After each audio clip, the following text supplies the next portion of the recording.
Olá, bom dia amigos e amigas aqui do canal Dica de hoje. Hoje, sábado, dia que a gente fala um pouco mais sobre macroeconomia e eu vou aproveitar para trazer para vocês aqui um estudo do Banco Central que fala sobre a estimativa mensal da renda nacional disponível bruta das famílias.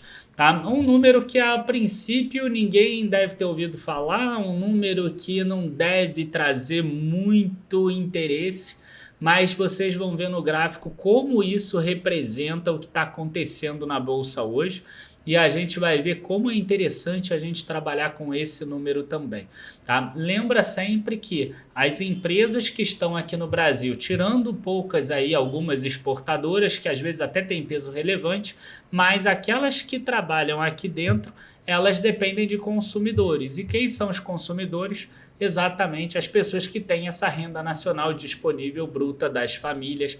Então, tá tudo interligado e vocês vão ver o que aconteceu com a bolsa e o que aconteceu com a renda nacional disponível bruta das famílias nesse vídeo de hoje. Então, curte o vídeo, se inscreve no canal e depois da vinheta a gente já começa.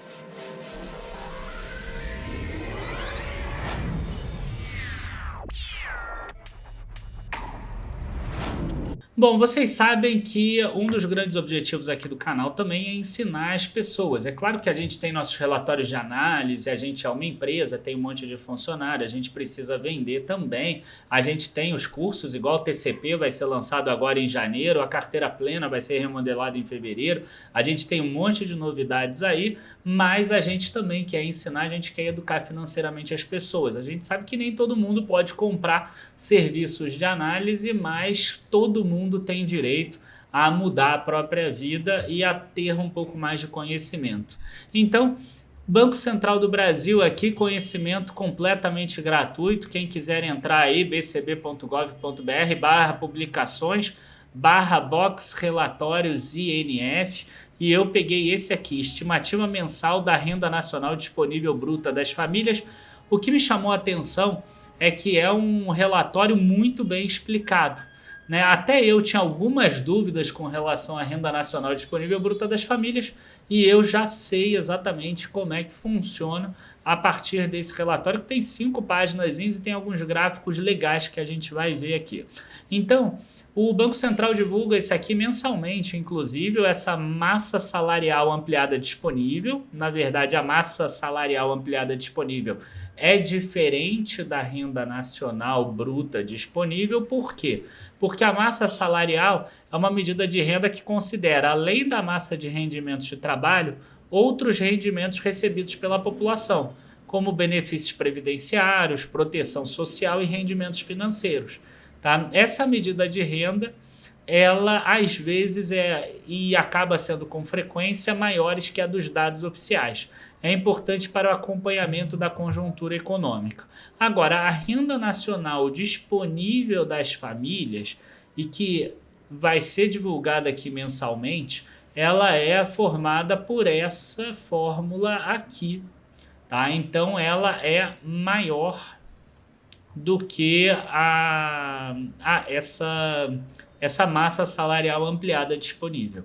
Tá? Então, o que inclui aqui na renda nacional disponível bruta das famílias?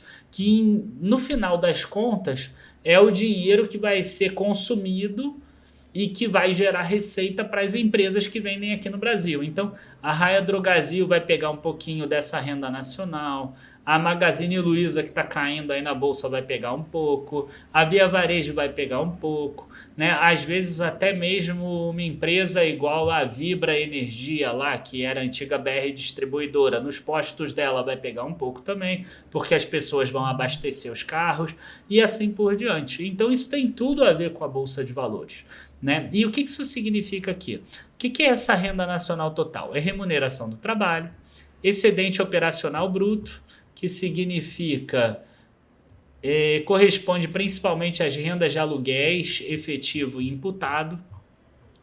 A gente tem aqui o EOB, que é o excedente operacional bruto, por exemplo. Esse excedente operacional bruto são rendas de propriedade... Não, excedente operacional bruto é a parte dos aluguéis efetivo e imputado. A remuneração do trabalho inclui salários dos empregados e o rendimento misto bruto. Desculpa aí que eu falei errado. Renda de propriedades, né, que à primeira vista eu achava que tinha a ver com renda de aluguel, e a gente já viu que a renda de aluguel está aqui em cima. A renda de propriedade inclui juros líquidos recebidos, rendas distribuídas das empresas para as famílias e rendas de investimentos, menos as rendas pagas pelo uso de recursos naturais. Tá? E além disso, os benefícios sociais somam os benefícios de seguridade social, outros benefícios de seguro social e benefícios de assistência social. Então, esses 4 aqui são somas. E aí tem outros que reduzem. Então, imposto sobre renda e propriedade reduz, que tira a renda nacional das pessoas, contribuição social reduz também, e outras transferências correntes também reduz. Tá? Então hoje, o que a gente vê aqui? A gente vê o valor em bilhões de reais aqui, e a gente vê aqui o peso de cada um dentro da renda nacional disponível bruta.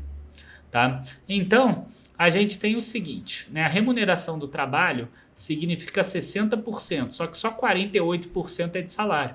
Então, olha só que interessante. De toda a renda nacional que existe disponível bruta, só 48% é de salário. A gente tem 10% aqui de excedente operacional bruto, a gente tem 12% de renda de propriedade, sendo que renda distribuída das empresas é 9,2% do total, né? E a gente tem benefícios sociais 27%, sendo que benefícios de seguridade social são os principais, né? 13,2 mais 11,9, por exemplo. Então, eles pegam 25,1 no total. E aí tem aqui algumas transferências, impostos, contribuições sociais e outras transferências. E a gente percebe aqui que o valor total dessa renda nacional é de 5 trilhões e 200 bilhões de reais, que é esse gráfico aqui que mostra exatamente o crescimento. Afinal, isso aqui é um gráfico nominal. Isso aqui não vai mostrar nada em relação à bolsa, né? Porque se você não descontar a inflação, o gráfico é sempre para cima, né? O PIB do Brasil em valores correntes ele é sempre para cima, né? Porque você não está descontando a inflação, então ele vai crescendo a cada ano aí. E aí a gente tem uma outra renda nacional disponível bruta federal, que é a restrita. Ou seja, ela pega apenas aquela renda que tem a ver com trabalho, seja direta ou indiretamente.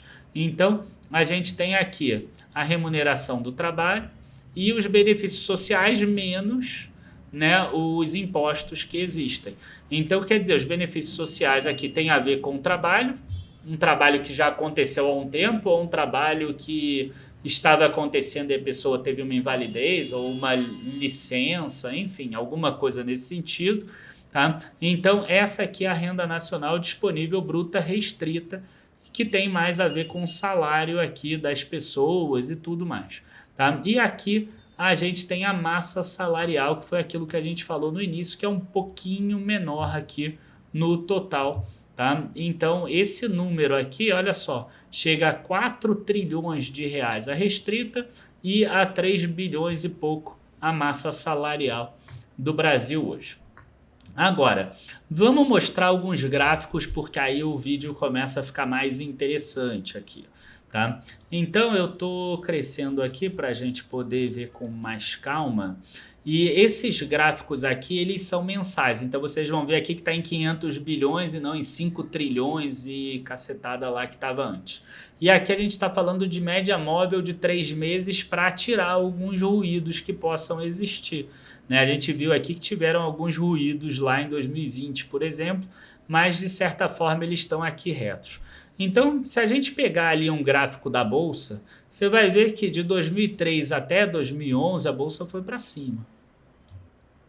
Né? Eu posso até pegar aqui e vocês vão dar uma olhada. Se eu pegar um gráfico do Ibovespa, vocês vão ver que o Ibovespa até cresceu muito mais do que deveria de 2003 a 2007 e depois ele fica de lado ali um pouco. Tá? Mas a gente percebe algo muito similar. Tá? Então eu vou botar aqui mensal, que vocês vão já perceber isso, e vou jogar isso aqui tudo para trás. Então, ó, de 2003 até, se a gente pegar aqui 2011, ó, tá para cima, cresceu 650% isso, né? O governo ou as pessoas que recebem salário não tem culpa da bolsa ter subido 800% rápido até 2008, né? Então, a gente tem aqui um crescimento muito forte disso, e esse crescimento muito forte às vezes gera uma receita que cresce 2 ou 3 vezes, mas chega lá na última linha, como está vendendo muito, dilui custo fixo, e aí às vezes o lucro cresce 8, cresce 7, cresce 6. E aí o que acontece de 2013 para frente? Né? Lembrando que aqui a gente está desazonalizado e deflacionado. Então aqui está aumentando 2, 3 vezes, mas deflacionado. Né? Então esse número é maior se a gente pegasse corrente. A Bolsa de Valores ela não tem desconto sobre a inflação, né? O Ibovespa. E a gente vê que daqui até aqui, ó, esse número aqui está livre. Né? Ele está dentro de um caixote. Quer dizer, a renda nacional disponível bruta está crescendo mais ou menos de acordo com a inflação. Então, nesse período aqui, que o salário estava crescendo acima da inflação, os benefícios sociais crescendo acima da inflação e a arrecadação do Brasil crescendo também acima da inflação, a gente teve esse crescimento e a Bolsa teve esse crescimento daqui. Tá? Na hora que para, a gente tem uma bolsa aqui de lado, que aqui a gente vai perceber um crescimento, mas é um crescimento que não repõe nem mesmo a inflação. Tá? Então vamos pegar aqui, para ser justo, ó, preço máximo contra preço máximo aqui. Ou mesmo daqui, já que o mercado cresceu muito aqui, vamos supor que ele tenha crescido muito. Daqui até aqui, ó, saiu de 70 e foi para 130 mil pontos em 10 anos. Isso é mais ou menos a inflação do período. Tá? É até menos do que a inflação do período, para ser justo. Tá? Então, esse é o grande ponto. E aí aqui a gente tem a restrita e a gente tem a massa salarial aqui, e que a gente percebe muitas similaridades. Aqui na massa salarial, a gente percebe que teve um número mais embaixo, né? E que tem a ver com o Covid, exatamente nesse ponto, e que nos outros gráficos a gente não vê essa barriguinha aqui, porque ele foi compensado com auxílios ou coisa do gênero. Tá? Então isso aqui é muito interessante a gente perceber, porque está intimamente ligado ao que acontece na Bolsa. Quer dizer, na hora que a gente conseguir ter arrecadação do Brasil e renda nacional disponível bruta das famílias crescendo aqui acima da inflação, a gente provavelmente vai ter uma bolsa subindo de novo. Como eu não acredito que isso vai acontecer no curto prazo, eu continuo falando que a bolsa não deve crescer. Tá? E aí aqui a gente tem os crescimentos ao longo do tempo. Né? Então a gente percebe aqui que 2020, por exemplo, a remuneração do trabalho teve uma queda de 8,9%. Agora só subiu 3,1%.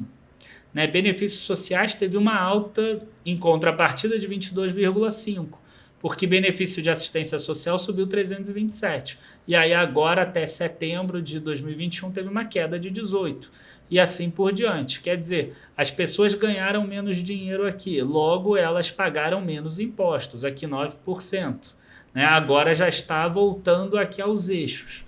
Tá? Então, essa massa salarial aqui, que era o que eu queria mostrar para vocês, olha como é que ela... Né, teve uma queda de 6,8% em 2020 e agora ela tem uma queda de 0,6%. Então esse aqui é um ponto que me deixa um pouco preocupado. A gente percebe que não está tendo esse crescimento.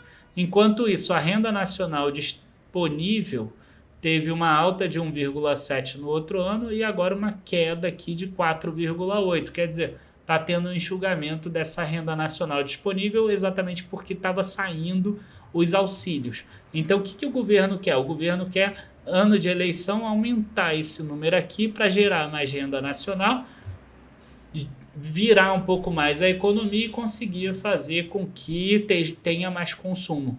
Só que aí a gente entra num outro problema, que é o comprometimento de renda das famílias com serviço de dívidas e o endividamento das famílias. A gente consegue ver, né, e isso aí começou lá atrás no governo Lula, inclusive, em que começou ali um caminho mais forte no consignado, teve uma queda de juros também que foi importante, e aí o brasileiro começou a se endividar mais. Em 2005, a renda, né, o percentual da renda nacional disponível bruta era só 15% aqui no total. O total do percentual de endividamento da massa salarial aqui era 22%. Nos Estados Unidos já era 70%, 75% nessa época. O Brasil hoje já está chegando em 60% da massa salarial e 30% da renda nacional disponível bruta. Então esse número aqui triplicou. Só que o comprometimento da renda das famílias com o serviço da dívida não triplicou, porque o juro no Brasil caiu muito. Em 2005, não raro, a gente via juro lá de 20%, de 16%, e agora a gente chegou numa Selic de essa média aí de 6%, mais ou menos.